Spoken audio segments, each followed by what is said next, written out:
महाराज फिर भगवान जाने लगे, तभी वह अपनी बुआ कुंती बुआ के पास आए और कुंती बुआ से आकर कहते हैं, बुआ जी अब मुझे आदेश दीजिए, अब मैं चलता हूँ। कुंती बुआ महाराज रोती हुई कहती हैं, प्रभु जब हमें दुख था तो आप हमारे साथ थे, अब हमें सुख आ गया है तो आप हमसे दूर जा रहे हो।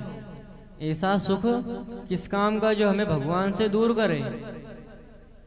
कुंती बुआ महाराज रोती हुई कहती हैं कि मुझे ऐसा सुख नहीं चाहिए जो मुझे आपसे दूर करे। दुख में सुमिरन सब करे, सुख में करे न कोई। जो सुख में सुमिरन करे तो दुख काहे को होय। महाराज हम सब भगवान को सिर्फ दुख में ही याद करते हैं, सुख में तो भगवान को कोई याद नहीं करता। सब कुछ सही चल रहा हो तो भगवान को कोई याद नहीं करेगा। जब अगर कुछ भी हम व्यापार कर रहे हैं उसमें अगर कुछ नुकसान हुआ तो हम भगवान को याद करेंगे।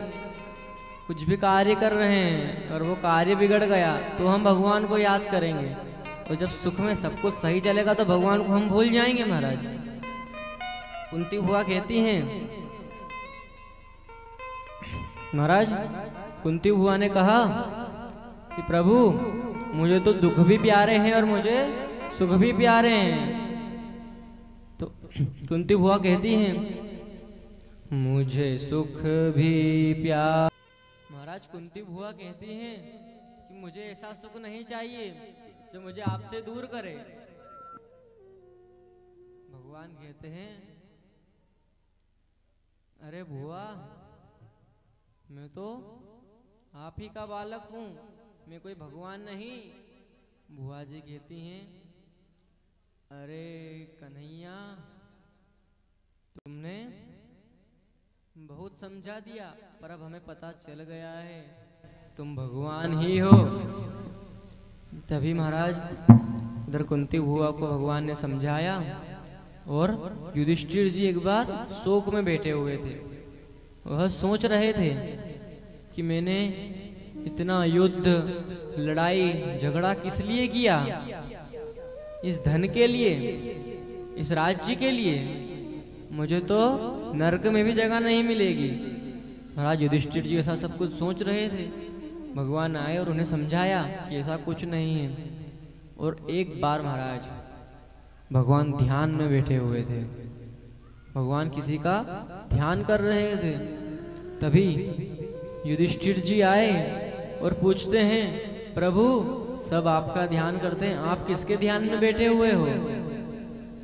महाराज भगवान ने कहा कि मेरे भक्त मेरा ध्यान करते हैं और मैं अपने भक्तों का ध्यान करता हूं। जो भगवान का सच्चा भक्त होगा महाराज भगवान उसकी सहायता अवश्य करेंगे। जैसे भगवान ने गज की सहायता की थी महाराज, वह कथा हम आपको आगे श्रवण करवाएंगे। तो एक बार फिर युधिष्ठिर जी ने कहा कि ऐसा कौन सा भक्त है आपका।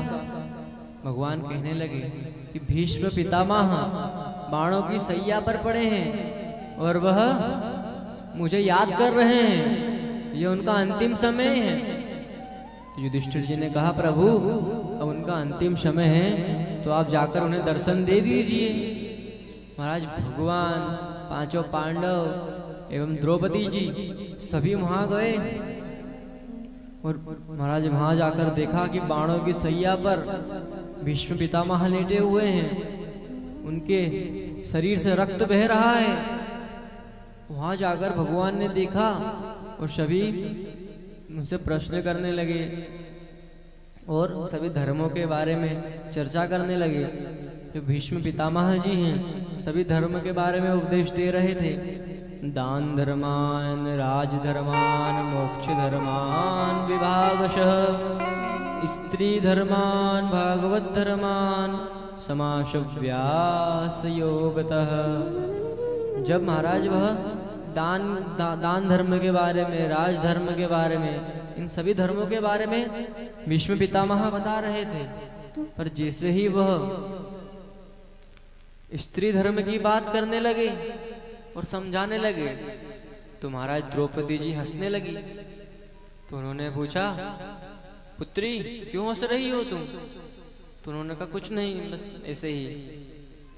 तो कहने लगे भीष्म पितामह कि जो सभ्य घर की कन्याएं होती हैं वो बिन वजह नहीं हंसती और उन्हें हंसना भी नहीं चाहिए। बिना वजह कन्याओं को कहीं भी नहीं हंसना चाहिए महाराज। तभी द्रौपदी जी बोली कि जब दुशासन भरी सभा में मेरी साड़ी खींच रहा था तब आपका उपदेश कहाँ गया था? ये अभी तो आप ऐसी ऐसी बातें कर रहे हो। जब दुशासन ने मेरी बीच सभा में साड़ी खींची थी, वह मुझे मेरी साड़ी खींच रहा था जब तुम कहाँ थे? जब आपने कुछ क्यों नहीं बोला? तब तो सब मजे ले रहे थे, सभी हास्य परिहास कर रहे थे, मेरी सहायता किसी ने नहीं की। तब महाराज तभी भीष्म पितामह बोलते हैं, पुत्री मैं तुम्हारी सहायता कैसे करता? मैंने तो दुर्योधन का दूषित अन्न खाया हुआ था। महाराज जैसा खाओगे अन्न वैसा होगा मन, जैसा पियोगे पानी वैसी बोलोगे वाणी, और जैसा करोगे संग वैसा चढ़ेगा रंग। महाराज अब हम किसी का दूषित अन्न खाएंगे तो हमारा मन भी वैसा ही हो जाएगा। उन्होंने दुर्योधन का दूषित अन्न खाया था, इसीलिए जब भीष्म पितामह जी ने द्रौपदी जी की रक्षा नहीं की और कहते हैं कि अब मैं बाणों की सैया पर लेटा हुआ हूं और मेरे शरीर से सारा रक्त निकल गया, तो अब मेरी बुद्धि अब सुधरी। अगर मैंने दुर्योधन का दूषित अन्न नहीं खाया होता तो मैं तुम्हारी सहायता अवश्य करता। महाराज फिर भगवान कहते हैं कि अब सभी के प्रश्न हो गए हो तो कुछ मैं बात कर लूं इनसे। वे महाराज भीष्म पितामह भगवान की स्तुति करने लगते हैं और कहते हैं, भगवान की स्तुति करते हुए उन्होंने भगवान से प्रार्थना की और उनसे कहा कि आप मुझे आप में ही समा लीजिए और मुझे इस संसार से अब दूर कर दीजिए। तभी महाराज भीष्म पितामह जी स्तुति करने लगे। आइए हम भी थोड़ी स्तुति का, श्लोकों का गान करते हैं।